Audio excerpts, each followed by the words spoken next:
नमस्कार साथियों, smart scholar YouTube channel में आपका स्वागत है।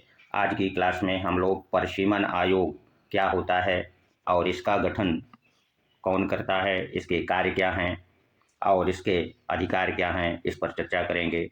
अब तक हम लोगों ने संघीय विधायिका के अंतर्गत जो संसद की संरचना है और जिसका उल्लेख अनुच्छेद 79 में है, राज्यसभा जिसका उल्लेख 80 में है और लोकसभा जिसका उल्लेख अनुच्छेद 81 में है की संरचना को पढ़ लिया है।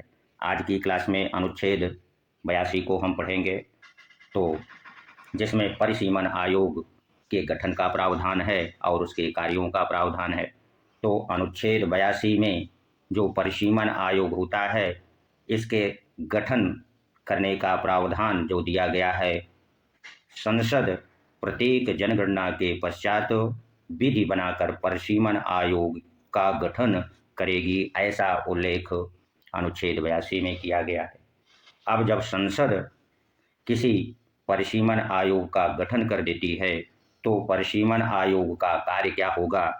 तो परिसीमन आयोग प्रत्येक जनगणना के आधार पर भारत के सभी लोकसभा एवं राज्यों की विधान सभाओं के निर्वाचन जो क्षेत्र होते हैं, उनकी सीमाओं को पुनर्निर्धारित करना, प्रतिनिधियों की संख्या को यहाँ स्थिर रखना अथवा परिवर्तन करना तथा SC ST के लिए सीटों को आरक्षित करना इसका मुख्य कार्य है। और ये जो कार्य वह करता है, इसके कार्यों को अर्थात आयोग के कार्यों को सरकार मानने के लिए बाध्य है, चाहे वो केंद्र की सरकार हो या राज्यों की सरकार हो। अर्थात उसके कार्यों में किसी प्रकार का केंद्र अथवा राज्य सरकार संशोधन नहीं कर सकती है। जो वो प्रपत्र बना करके देती है, वह राष्ट्रपति के द्वारा संसद के में और विधानमंडलों में रखा जाता है, किंतु उसमें किसी प्रकार का संशोधन नहीं हो सकता है तथा आयोग के कार्यों को न्यायालय द्वारा लागू भी नहीं कराया जा सकता, अर्थात इसके कार्य वाद योग्य नहीं है। अब चलिए, अब तक हमारे देश में कुल कितने आयोग गठित किए गए? तो अब तक कुल 4 आयोग गठित हुए हैं।